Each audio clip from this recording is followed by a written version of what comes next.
ત્રીજું ચેપ્ટર ત્રિકોણમિતીય વિધેય. ત્રિકોણમિતિ શબ્દથી તો પરિચિત છો, 10મા ધોરણમાં ત્રિકોણમિતિ આવે છે. ત્રિકોણમિતિ એટલે ત્રિકોણના અંગોનું માપન. હવે આપણે ખાસ અગત્યનું કે ખૂણાનું માપ એટલે પ્રારંભિક બાજુથી અંત્ય બાજુ સુધી થયેલા પરિભ્રમણનું માપ. આ કિરણ છે, પ્રારંભિક ભૂત છે, આ અંત્ય ભૂત છે, આ અહીંયા O શિરોબિંદુ આગળ અહીંયા ખૂણો બન્યો, કિરણ OA, કિરણ OB. જો પરિભ્રમણની દિશા ઘડિયાળના કાંટાની વિરુદ્ધ હોય તો ખૂણાનું માપ ધન કહેવાય. આ રીતે તો ખૂણાનું માપ ધન બનશે. જો પરિભ્રમણની દિશા એ ઘડિયાળના કાંટાની વિરુદ્ધ દિશામાં હોય તો તે ખૂણાનું માપ ઋણ કહેવાય. આ રહ્યું OA OB ઘડિયાળના કાંટાની વિરુદ્ધ ઘડિયાળના કાંટાની દિશામાં થયું તો ઋણ ખૂણો બન્યો. જો પરિભ્રમણની દિશા એ ઘડિયાળના કાંટાની દિશામાં હોય તો તે ખૂણાનું માપ ઋણ કહેવાય. આ ઘડિયાળના કાંટાની દિશામાં છે, આ ઘડિયાળના કાંટાની વિરુદ્ધ દિશામાં છે એટલે ધન ખૂણો કહેવાય. આમાં ઋણ ખૂણો બતાવ્યો છે. ખૂણાનું માપ આપવા માટે બે મુખ્ય એકમો વપરાય છે. એક અંશ માપ, બીજું રેડિયન માપ. અંશ માપ તો તમે જાણો છો, 9 હવે આવ્યું રેડિયન માપ. જો પ્રારંભિક બાજુથી અંત્ય બાજુ સુધીનું એક પૂર્ણ પરિભ્રમણ 1/360 ભાગનું હોય તો બનતા ખૂણાનું માપ એક અંશ કહેવાય. તેને એક અંશ વડે દર્શાવાય છે. આ રીતે એને દર્શાવાય છે એક અંશ તરીકે. એક અંશના 60મા ભાગને 1 મિનિટ કહેવાય છે. તેને 1 ની પર આવીને લીટી કરવાની અને 1 મિનિટ તરીકે લખાય છે. મિનિટ માટેનો સંકેત છે. 1 મિનિટના 60મા ભાગને 1 સેકન્ડ કહેવાય છે. તેને 1 ની પર આવી 2 લીટી કરવાની એટલે સેકન્ડ માટે. આ મિનિટ, આ સેકન્ડ. 1 સેકન્ડ તરીકે લખાય છે. 1 અંશ બરાબર 60 મિનિટ અને 1 મિનિટ બરાબર 60 સેકન્ડ. 1 અંશ બરાબર 60 મિનિટ અને 1 મિનિટ બરાબર 60 સેકન્ડ. અહીંયા તમને ખૂણા બતાવ્યા છે. OA અને OB એક જ કિરણ એટલા માટે બતાવ્યું છે કે A થી શરૂ થયું પાછા A પર જ આયા છે એટલે એક ચક્કર પૂર્ણ થયું ઘડિયાળના કાંટાની વિરુદ્ધ દિશામાં. તે 360 અંશનો ખૂણો બને છે. OA અને OB એના જે ભિન્ન કિરણો નથી બતાવ્યા કારણ કે જ્યાંથી આરંભ કર્યું ત્યાં જ અંત્ય બિંદુ આવી જાય છે અહીંયા આગળ. એટલે અહીંયા 360 અંશનો ખૂણો બને છે. અહીંયા OA પછી આમ રાખીએ તો 90 અંશનો ખૂણો, આમ આગળ જે બીજો 90 અંશ એટલે 180 અંશનો ખૂણો બન્યો. આ ઘડિયાળના કાંટાની વિરુદ્ધ દિશામાં. આ ઘડિયાળના કાંટાની દિશામાં OA અને OB -30 અંશ એટલે ઋણ ખૂણો કહેવાય. ઘડિયાળના કાંટાની દિશામાં હોય તો તે ખૂણાનું માપ ઋણ કહેવાય અને ઘડિયાળના કાંટાની વિરુદ્ધ દિશામાં હોય તો એ ખૂણાનું માપ ધન કહેવાય છે.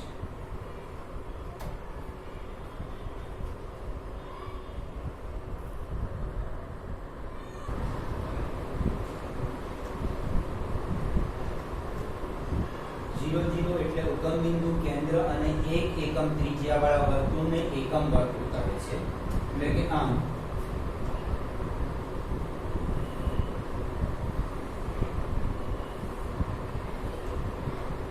વર્તુળને કેન્દ્ર અને ત્રિજ્યા, કેન્દ્ર ઉગમ બિંદુ, 1 એકમ ત્રિજ્યા, આ ત્રિજ્યા, આ ત્રિજ્યા, આ પણ ત્રિજ્યા, આ પણ ત્રિજ્યા. 1 એકમ એટલે 1 સેમી પણ હોઈ શકે, 1 કિલોમીટર હોઈ શકે, 1 મીટર પણ હોઈ શકે. હવે આપણે જે ત્રિકોણમિતિ જે ભણવાની છે, આપણે એકમ વર્તુળ પર ત્રિકોણમિતિ ભણવાની છે. એટલે પહેલા એકમ વર્તુળ શું કહેવા માંગે છે કે ઉગમ બિંદુ, કેન્દ્ર અને 1 એકમ ત્રિજ્યા વાળા વર્તુળને એકમ વર્તુળ કહે છે. એકમ વર્તુળના કેન્દ્ર આગળ 1 એકમ વૃત્તીય લંબાઈ વાળા ચાપથી બનતા ખૂણાને 1 રેડિયન કહે છે. આ એકમ વર્તુળ છે, આ એનું કેન્દ્ર, આ 1 1 એની ત્રિજ્યા દર્શાય છે અને આ ઘડિયાળના કાંટાની વિરુદ્ધ દિશામાં 1 રેડિયન અને આ ચાપની લંબાઈ 1 રેડિયન કહેવાય છે. હવે આ પણ કેન્દ્ર, આ ત્રિજ્યા અહીંયા 1 લખ્યું છે એટલે એકમ 1 એકમ ત્રિજ્યા એટલે 1 સેમી, 1 મીટર, 1 કિલોમીટર ગમે તે પણ હોઈ શકે. આ એક ત્રિજ્યાનું માપ છે અને આ જે ઘડિયાળના કાંટાની દિશામાં બતાવ્યું છે -1 રેડિયન છે. ઘડિયાળના કાંટાની વિરુદ્ધ દિશામાં ધન ખૂણો બને છે, ઘડિયાળના કાંટાની દિશામાં ઋણ ખૂણો બને છે. એવી જ રીતે આ બતાવ્યું છે તમને અને આ 1 રેડિયન થયું. અહીંયા પણ આ ત્રિજ્યા 1 એકમ, ત્રિજ્યા 1 એકમ, ઘડિયાળના કાંટાની વિરુદ્ધ દિશામાં 1.5 રેડિયન. આ ચાપની લંબાઈ 1/1 રેડિયન. પ્રારંભિક બાજુથી એક પૂર્ણ પરિભ્રમણ 2π રેડિયન માપનો ખૂણો બનાવે છે. એટલે તમે અહીંથી શરૂઆત કરો પ્રારંભથી, અહીંયા ફરીને પાછો અહીંયા આવો એટલે 360 અંશનો ખૂણો, 360 અંશને રેડિયનમાં 2π કહેવાય. r એકમ ત્રિજ્યાવાળા વર્તુળમાં r લંબાઈના ચાપ દ્વારા કેન્દ્ર આગળ બનતા ખૂણાનું માપ 1 રેડિયન છે. આથી આ જ વર્તુળમાં l લંબાઈવાળા ચાપ દ્વારા મળતા ખૂણાનું માપ થીટા હોય તો થીટા l/r. અહીંયા વ્યાખ્યામાં r એકમ ત્રિજ્યાવાળા વર્તુળમાં r લંબાઈ, ચાપની લંબાઈ પણ r, ત્રિજ્યા પણ r કેન્સલ થઈ જાય તો 1 આવે એટલે 1 રેડિયન કહે. થીટા = 1 આવે. એના પરથી થીટા = 1 રેડિયન છે. આથી આ જ વર્તુળમાં l લંબાઈવાળા ચાપ દ્વારા મળતા ખૂણાનું માપ થીટા તો થીટા = l/r. l ચાપની લંબાઈ, r ત્રિજ્યા અથવા l r ને આમ ગુણી કાઢે છે થીટા, તો l θ * r. 1 રેડિયન બરાબર 180 અંશ છેદમાં પાઈ બરાબર 57 અંશ 16 મિનિટ. આ લગભગ છે અને પાઈની કિંમત 22 થી ગણતરી કરી છે. 1 અંશ બરાબર પાઈના છેદમાં 180 રેડિયન બરાબર 0.01746 રેડિયન. આ પણ લગભગ છે. હવે અંશમાં અને રેડિયન 30 અંશને લખાય π/6. પાઈ એટલે 180 ભાગ્યા 6 એટલે 30 અંશ. 45 અંશને લખાય π/4. 45 એટલે 180 ભાગ્યા 4 એટલે 45 થઈ જશે. 60 અંશને રેડિયનમાં લખાય π/3 એટલે 180 ભાગ્યા 3 એટલે 60 અંશ થયા. 90 અંશને રેડિયનમાં લખાય π/2 180 ભાગ્યા 2 90 અંશ. પાઈ 180 અંશ. 3π/2 270 અંશને લખાય 3π/2. પાઈની જગ્યાએ 180 મૂકશો 270 અંશ મળશે. 360 અંશને લખાય 2π. હવે તમને રેડિયન માપમાંથી અંશ માપમાં ફેરવવાનું, અંશ માપમાંથી રેડિયન માપમાં ફેરવવાનું. અંશ માપ આપ્યું હોય તો એને રેડિયન માપમાં ફેરવવા માટે પાઈના છેદમાં 180 ગુણ્યા અંશ માપ અને અંશ માપ શોધવાનું. રેડિયન માપ આપ્યું છે અને અંશ માપ શોધવું છે તો અંશ માપ બરાબર 180 ના છેદમાં પાઈ ગુણ્યા રેડિયન માપ.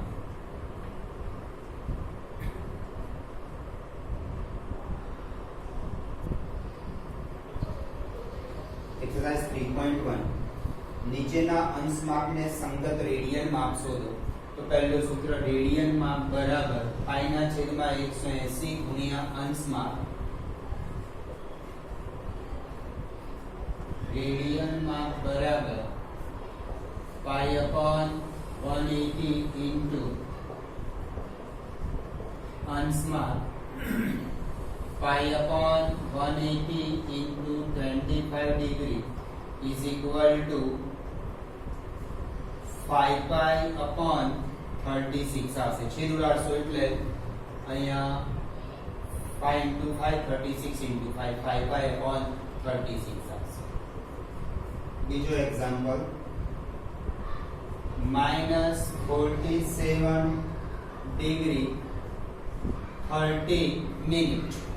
હવે આને આ તો અંશમાં છે, પહેલા આને અંશમાં ફેરવી દઈએ પછી એને રેડિયનમાં ફેરવીએ તો -47 + 30/60 અંશ. મિનિટને 60 વડે ભાગી એટલે અંશમાં ફેરવાઈ જશે. -47 + 1/2 અંશ આ થશે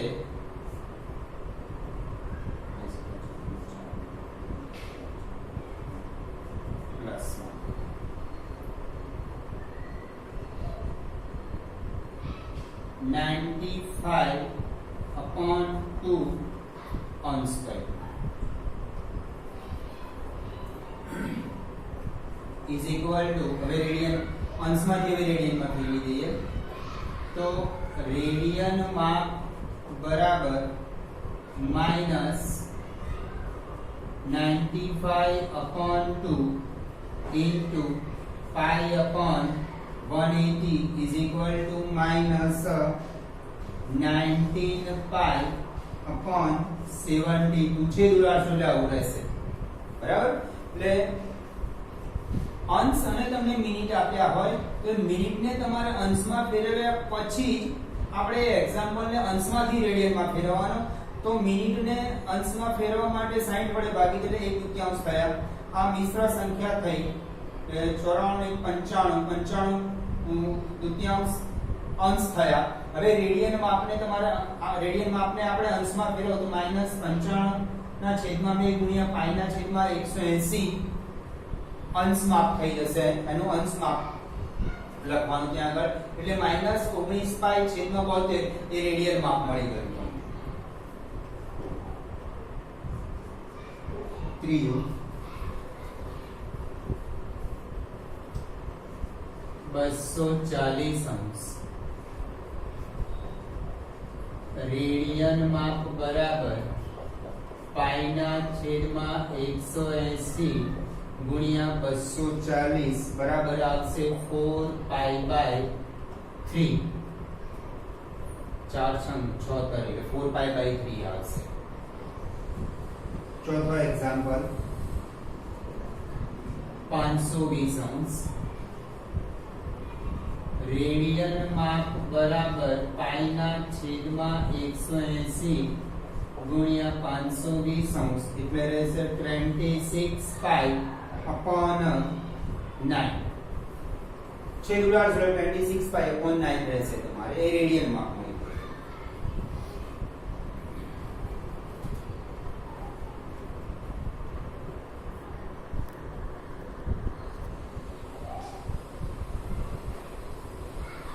અંશ માપ બરાબર 180 અંશ છેદમાં પાઈ ગુણ્યા રેડિયન માપ 180 છેદમાં 22 સદમાંશ ગુણ્યા 11 ના છેદમાં 16 આ 7 ઉપર જતા રહેશે 180 ગુણ્યા 7 ગુણ્યા 11 છેદમાં 22 ગુણ્યા 16 હવે તમારે જે છેદ ઉડતા હોય એ ઉડાડ દેજો હું છેદ ઉડાડતો નથી તમને કેલ્ક્યુલેટરમાં આ રેડિયન માપને અંશ માપમાં કેવી રીતે ફેરવા એ સ્ટેપ ડાયરેક્ટ કેલ્ક્યુલેટરમાં બતાવી રહ્યો છું તમારે ફક્ત સાદા કેલ્ક્યુલેટરનો જ ઉપયોગ કરવાનો સાયન્ટિફિક કેલ્ક્યુલેટરનો ઉપયોગ નહીં કરવાનો બોર્ડની પરીક્ષામાં પણ સાદું કેલ્ક્યુલેટર જ એલાઉ છે સાયન્ટિફિક કેલ્ક્યુલેટર એલાઉ નથી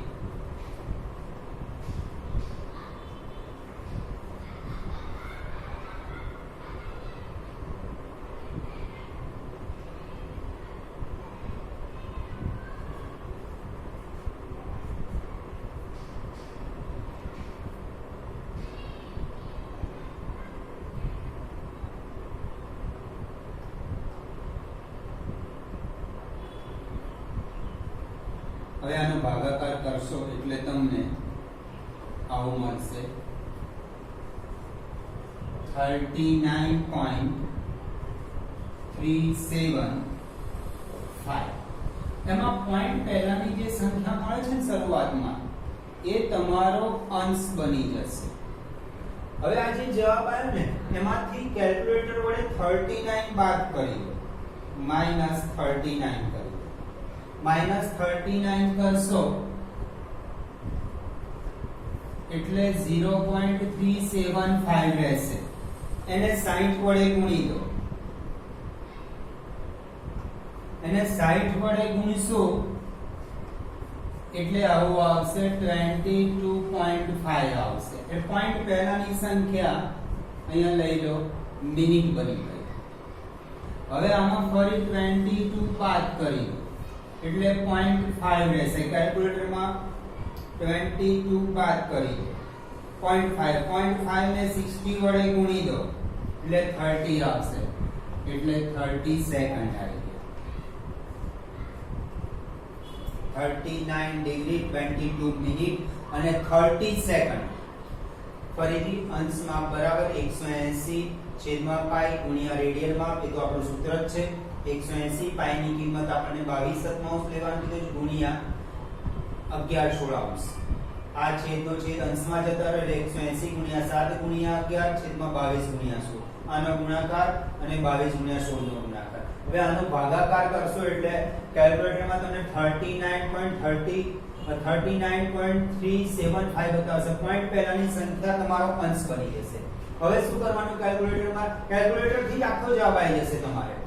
આ પોઈન્ટ પહેલાની સંખ્યા દૂર કરવા માટે 39 બાદ કરો. 39 બાદ કરશો ઇઝ ઇક્વલ ટુ કરીને 0.375 આવશે. એને 60 વડે ગુણો એટલે આવશે 22.5. પોઈન્ટ પહેલાની સંખ્યા મિનિટ બની જશે. હવે પોઈન્ટ પહેલાની સંખ્યા બાદ કરો 22 બાદ કરો એટલે 0.5 રહેશે. એને 60 વડે ગુણો અને 60 વડે ગુણો એટલે 30 આવશે. 30 સેકન્ડ 39 ડિગ્રી 22 મિનિટ અને 33 સેકન્ડ. આવું સ્ટેપ થશે. આ કેલ્ક્યુલેટરની ગણતરી તમને બતાવી.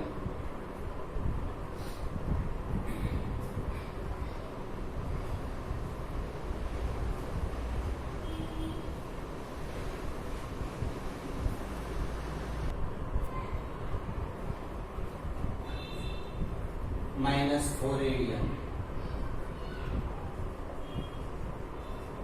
अंश माप बराबर 180/पाई into रेडियन माप 180/22/7 into -4 minus 180 into 7 into 4/22 minus 180 into 7 into 4 180 into 7 into 4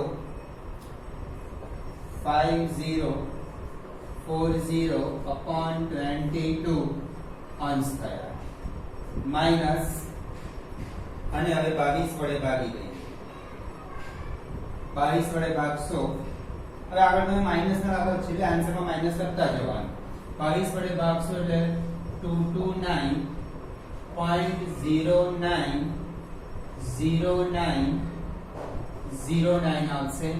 એ તમારે આ પોઈન્ટ પહેલા 229 એ અંશ બની ગયો -229 ઇઝ ઇક્વલ ટુ તમારે રહેશે 0.90909 ઇન્ટુ 60 કરીએ એટલે 5.4554 પોઈન્ટ પહેલા આ મિનિટ બની જશે. -5 કરીએ એટલે 45454 ઇન્ટુ હવે 60 કરીએ ઇન્ટુ 60